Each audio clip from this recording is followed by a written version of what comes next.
Assalamualaikum warahmatullahi wabarakatuh. Di sini saya akan mempresentasikan materi tentang inverter DC ke AC. Langsung saja masuk ke pengertian. Yang pertama, inverter adalah perangkat elektronik yang dipergunakan untuk mengubah tegangan DC atau direct current menjadi tegangan AC atau alternating current. Output suatu inverter dapat berupa tegangan AC dengan bentuk gelombang sinus atau sine wave, gelombang kotak square wave, dan sinus modifikasi atau sine wave modified. Sumber tegangan input inverter dapat menggunakan baterai, tenaga surya, atau sumber tegangan DC yang lain. Inverter dalam proses konversi tegangan DC menjadi tegangan AC membutuhkan suatu penaik tegangan berupa step up transformer. Ini bisa dilihat pada slide di sini. Kemudian berikut adalah contoh rangkaian inverter sederhana.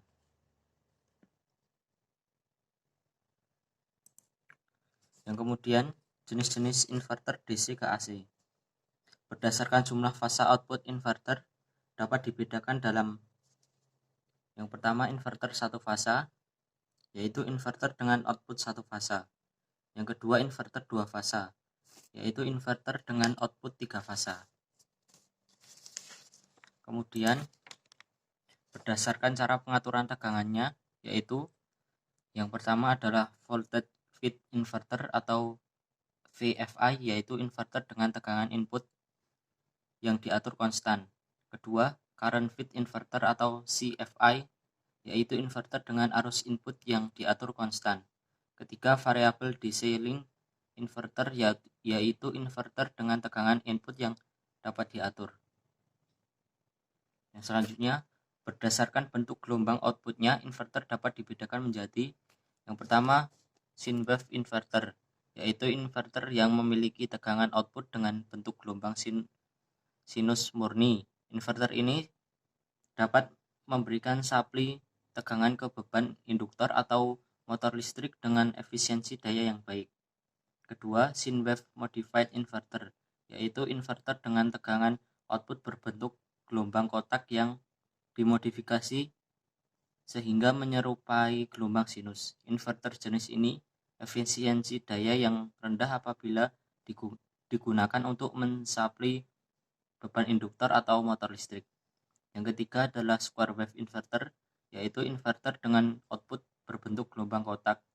Inverter jenis ini tidak dapat digunakan untuk mensuplai tegangan beban induktif atau motor listrik. Yang selanjutnya adalah prinsip kerja inverter. Prinsip kerja inverter dapat dijelaskan dengan menggunakan 4 saklar seperti ditunjukkan pada gambar di samping. Bila saklar S1 dan S2 dapat dalam kondisi on, maka akan mengalir aliran arus DC ke beban R dari arah kiri ke kanan. Jika yang hidup adalah saklar S3 dan S4, maka akan mengalir aliran arus DC ke beban R dari arah kanan ke kiri. Inverter biasanya menggunakan rangkaian modulasi lebar pulsa atau pulse width modulation PWM dalam proses konversi tegangan DC menjadi tegangan AC. Yang selanjutnya, inverter setengah gelombang. Prinsip kerja inverter satu fasa dapat dijelaskan dengan gambar di samping. Ketika transistor Q1 yang hidup untuk waktu T0/2, tegangan pada beban V0 sebesar Vs/2. Jika transistor Q2 hanya hidup untuk T0/2, Vs/2 akan melewati beban. Q1 dan Q2 dirancang untuk bekerja saling bergantian. Pada gambar di samping juga menunjukkan bentuk gelombang untuk tegangan keluaran dan arus transistor dengan beban resistif. Inverter jenis ini membutuhkan dua sumber DC, sumber tegangan AC simetris, dan ketika transistor off, tegangan balik pada Vs menjadi Vs/2, yaitu V0 sama dengan Vs/2. Sedangkan V efisiensinya sama dengan 2 Vs per akar 2 pi sama dengan 0,45 kali Vs. Berikut gambarnya. Dapat dilihat pada gambar di samping.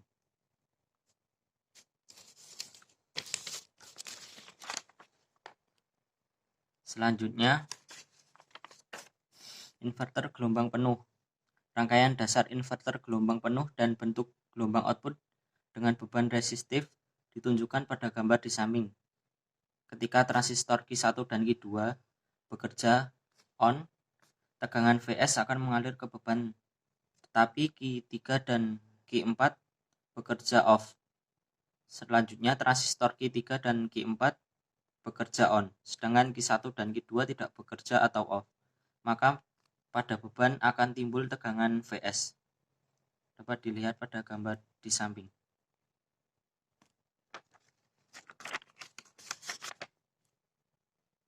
Yang selanjutnya, hal-hal yang harus diperhatikan dalam memilih inverter DC ke AC. Di antaranya adalah kapasitas beban yang akan disapi oleh inverter dalam watt. Usahakan memiliki inverter yang beban kerjanya mendekati dengan beban yang hendak kita gunakan agar efisiensi kerjanya maksimal.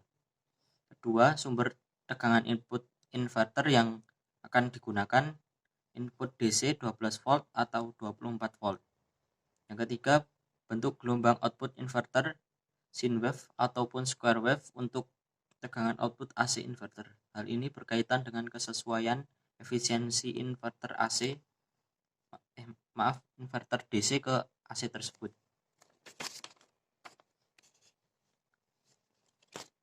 Kurang lebih itu yang dapat saya sampaikan, banyak kurangnya